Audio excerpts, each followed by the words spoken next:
Hello, welcome back to Life Literature. Today we are going to start with yet another poem in our syllabus, The Clown's Wife by Johnson Agard.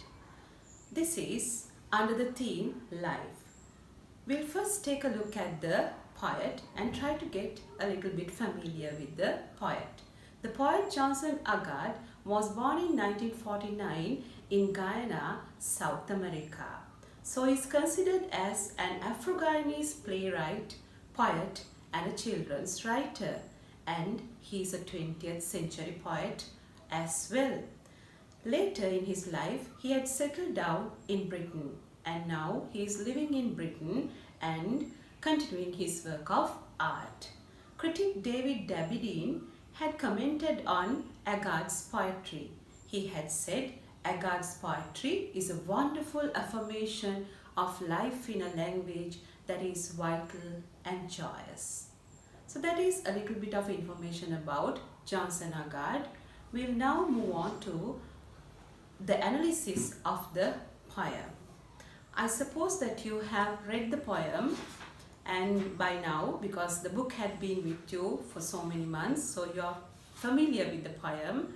Assuming that, I'm going to start with the poem directly. So we'll first move on to the structure of the poem. So if you see the structure of the poem, you will see the poem has 6 stanzas. These 6 stanzas have different numbers of lines. So you have to have a close study about the poem. They have different numbers of lines, and therefore we call it an irregular versification. We call it an irregular versification because the structure is not set finely. Instead, there are differences in the structure. With that knowledge, we'll move on to the first stanza of the poem. The first stanza, you must have noticed by now, has only 2 lines. So I'm going to read those 2 lines. About my husband, about my husband the clown, what could I say? You must have noticed it is a question. So the poet directly starts with a question. So who is the speaker? Did you notice that? Who is the speaker here? Is it the clown? No, it is not the clown. The speaker here is the clown's wife, as the title says. The speaker is the clown's wife. So the clown's wife seems to have a question in her mind. What is her question? This question is forwarded to us at the very beginning of the poem. About my husband the clown, what could I say? So this is a kind of a conflict in the mind of the clown's wife. By the way, do you know who a clown is? Clown is an entertainer. I think that you have seen clowns at circuses. I think that you have been to circuses, or sometimes you may have not, but you must have seen these circuses to the television, and you must have enjoyed such things. So children wait for the clown because the clown entertains the whole audience. Not only children, even the adults wait for the clown. So that's what the circus is all about, other than the other tricks and plays and games. The clown is the sole entertainer, the jovial entertainer of the circus. So we all await the appearance of the clown. So the clown's wife is speaking here, and she has a question. She has a doubt about the clown. So she asked this question, what could I say? The question is, what could I say? So it is a couplet. We call this stanza as a couplet because it has got only 2 lines. It's a couplet. And the visual image of the clown is set here. We see the clown with that red nose and everything, the curly hair, the wig and all, the painted face and everything. So you visualize the clown's face as well. Before I go to the second stanza, I would like to ask a question from you. Do you think a clown is happy? What is your answer? Yes or no? I guess that you all answer me by saying yes. We assume, we believe that a clown is happy. Why do we believe that a clown is happy? because the clown makes us happy. We are we are entertained by the clown. He gives us nothing but smiles. So that is because of that we expect the clown also to be happy. So that with that knowledge, we are with that assumption in our mind, we are moving forward to the second stanza. The second stanza says, on stage he is a different person. Up there, he's a king on a throne, but at home, you should hear him mourn. Did you notice? Did you understand? Did you get the idea of the speaker? Who's the speaker here? I'm reminding you once again. The speaker is the wife of the clown. The wife of the clown knows him well because she has been living with this person throughout a great deal of time. So she knows him better. So she says, on stage he's a different person. Up there he's a king on a throne. What can you say about this phrase? He is a king on a throne.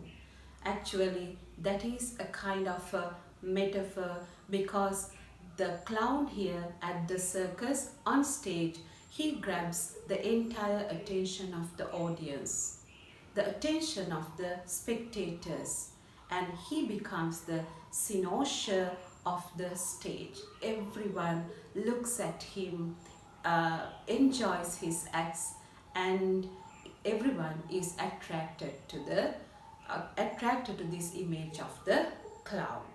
In the third line of the second stanza, the wife of the clown brings out a complete different image of the clown from the earlier image forwarded by the second line. The earlier image had been a king on a throne, a metaphor for the clown. The clown is not just a clown, but a king who had assumed his place on the throne.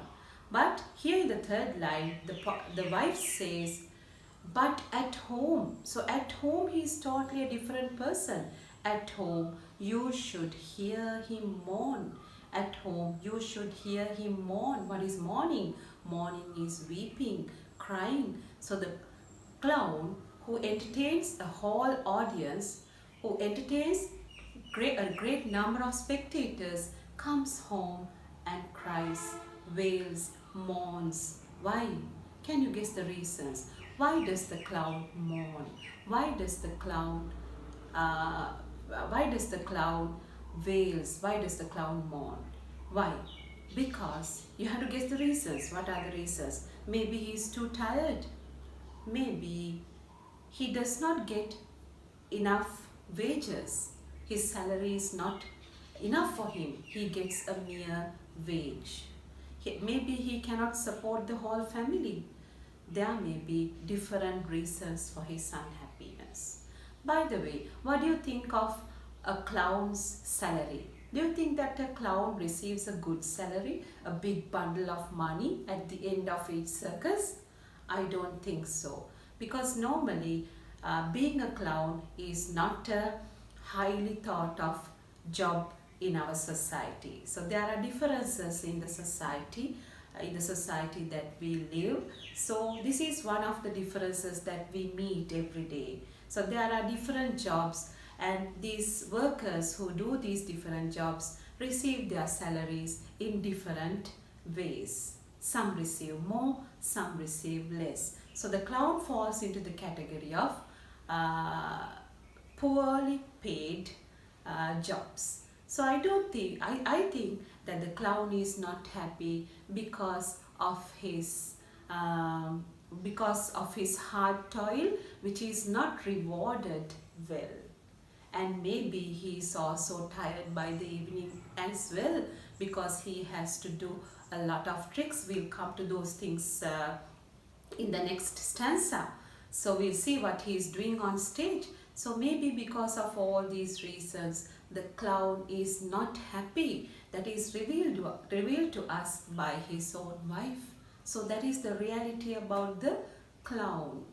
So how do you feel now We have never thought of a clown in this way, in this point of view, have we? We have always thought a clown is completely and totally a happy person.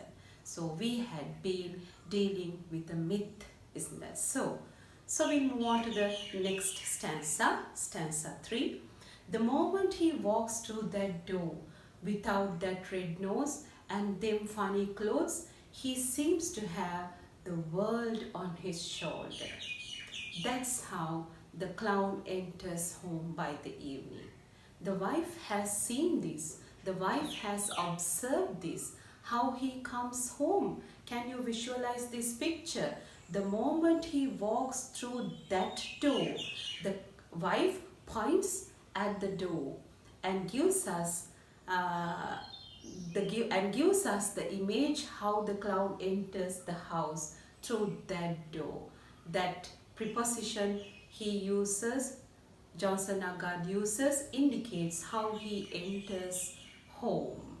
And the moment he walks through that door without that red nose, he is no more wearing that red nose because he had come to the reality. He had stepped down to the reality from the illusion that he had made on the stage. So he's no more with that red rose and them funny clothes, all the funny clothes. So you have to imagine the clown. So all the funny clothes, the frills and everything, the big tummy, the frills, the paint on the face. He had removed all these things and he had now become a very normal man, an ordinary man, a normal husband, a normal father. So this father, this husband comes home without that illusion, keeping that illusion back on the stage. He had come home. How had he come home? He seems to have the world on his shoulder. So the entire world is on his shoulder. That's how he comes home. Can you figure out brooding figure, bent down, a brooding figure? Why? Because the whole world is on his shoulders. What do you mean by this? The world on his shoulder? What does the poet try to indicate here? The world means the burdens of life. What are the burdens of life?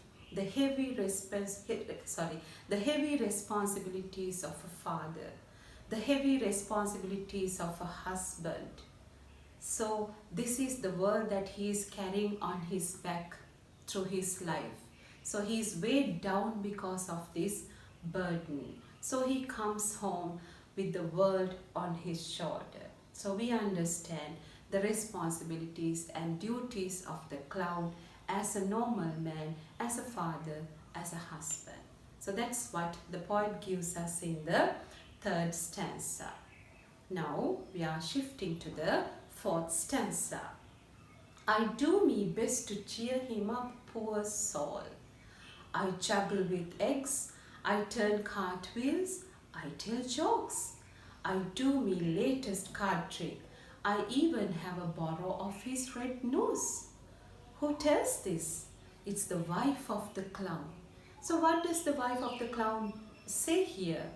How does she feel by now? She feels very sorry about the clown. How do you know that the wife feels quite sorry for the clown?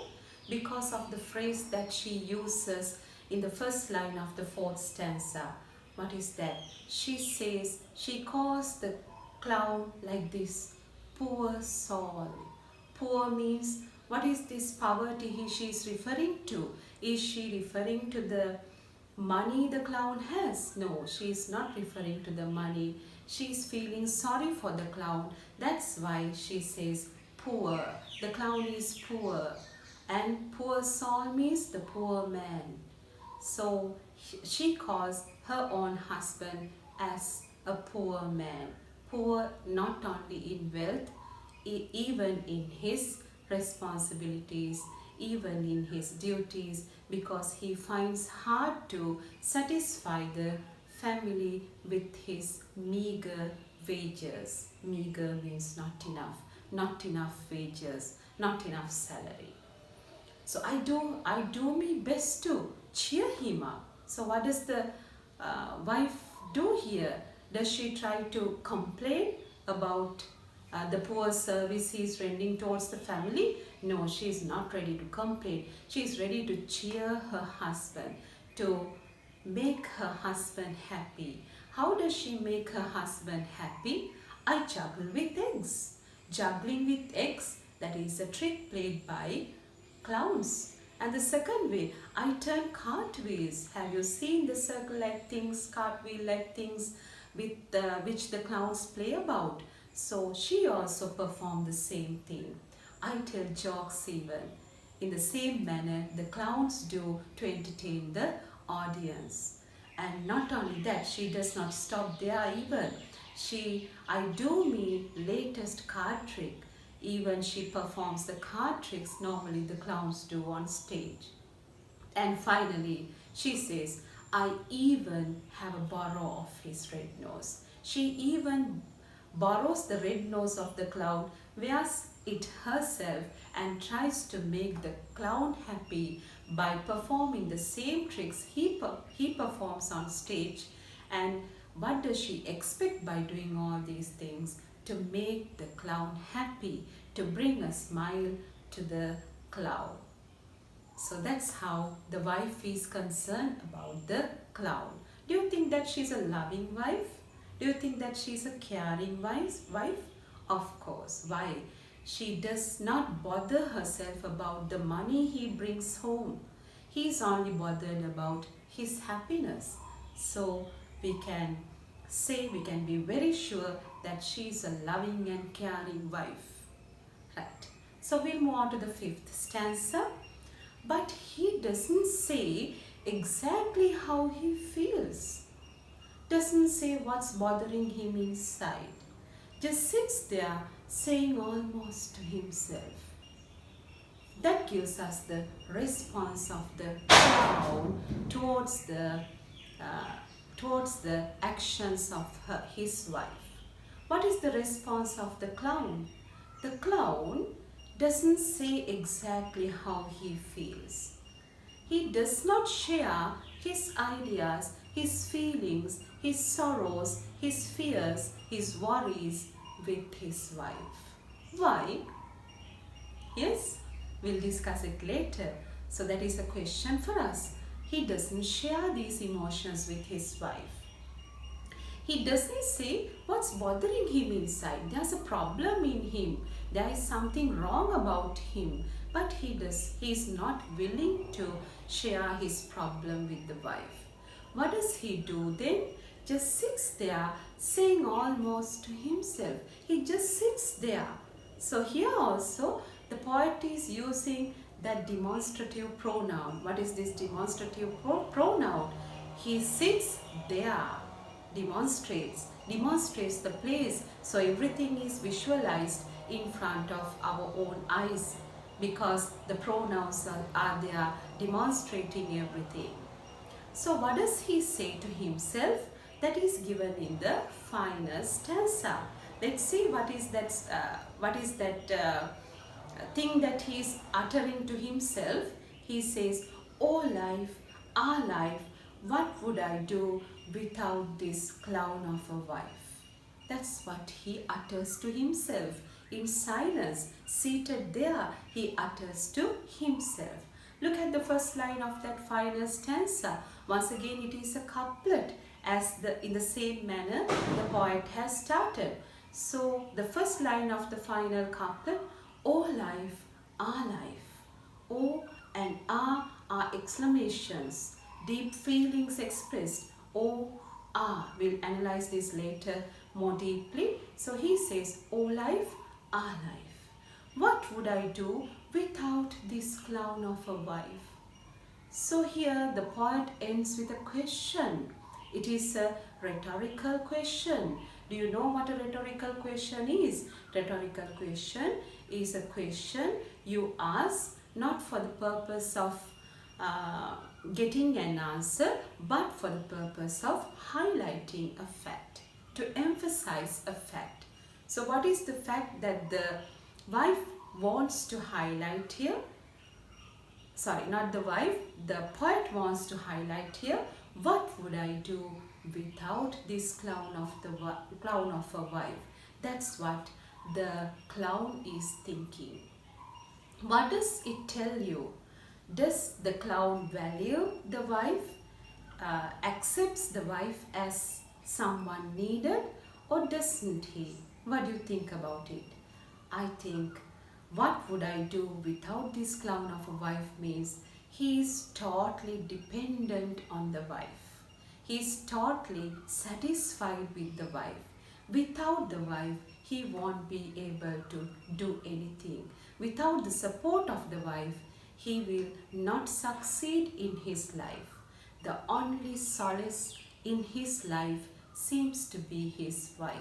That's why he says, what would I do without this wife? The clown of a wife, a clown of a wife. We'll later analyze it in the discussion of devices. So this is the idea he is focusing on. He needs this wife. She has become the solace of his life.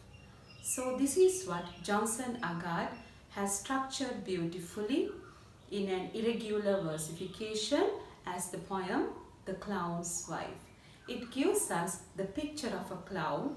All this time we had an illusion about clowns. All of us had thought that clowns are totally happy, but here we understand that they are not totally happy. They also have their share of problems in their lives.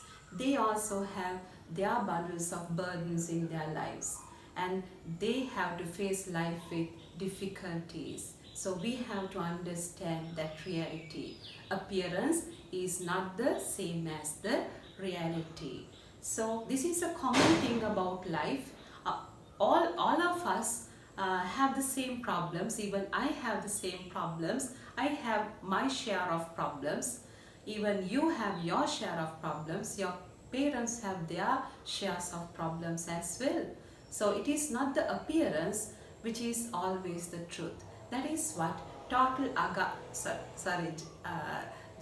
Agard is giving us, the message he gives us here. So we'll meet with another video clip with the devices, with the analysis of the devices, and we'll go more deeper into this poem and try to find out the themes and messages as well. Goodbye.